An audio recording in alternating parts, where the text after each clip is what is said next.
नमस्कार मंडळी, कसे आहात सगळेजण? तर सकाळी सकाळी छान असा वर्कआउट करून झालेला आहे आणि इकडे मी बनवत आहे प्रियंका आणि माझ्यासाठी हॉट लेमन वॉटर. आणि ट्रस्ट मी, हे खरंच खूप इफेक्टिव्ह आहे तुमच्या ग्लोईंग स्किन आणि ब्लड सर्क्युलेशनसाठी. आज ब्रेकफास्टमध्ये होते रव्याचे मसाला अप्पम, त्याच्यामुळे त्याची तयारी करून घेतली.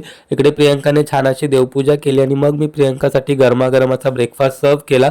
मसाला अप्पम, नारळाची चटणी आणि कांदे पोहे. आज पप्पा इलेक्शनच्या कामात बिझी होते, त्याच्यामुळे ते ब्रेकफास्ट करायला नव्हते. मग मम्मी मसाला अप्पम खात नाही, त्याच्यामुळे तिच्यासाठी प्लेन अप्पम बनवला आणि तिला सुद्धा गरमागरम ब्रेकफास्ट सर्व केला. या दोघींचा ब्रेकफास्ट करून झाल्यानंतर प्रियंकाने मला गरमागरम ब्रेकफास्ट दिला, पोटभर ब्रेकफास्ट केला. आज दुपारच्या लंचमध्ये होता मस्त असा व्हेज पुलाव. मस्त लंच करून आम्ही गेलो वोटिंग करायला. आधी माझं वोटिंग केलं आणि मग प्रियंकाच्या बूथवर जाऊन तिचं वोटिंग केलं. येताना मॅडमने थोडीफार शॉपिंग केली आणि चारवी बघा किती हुशार झाली. संध्याकाळी देवाला दिवा लावल्यानंतर ती न सांगता आमच्या दोघांच्याही पाया पडली. त्याच्यानंतर डिनरमध्ये आज मस्त असे मेथी पराठे खाऊन आजचा दिवस संपला. आता भेटूया उद्या. Bye bye.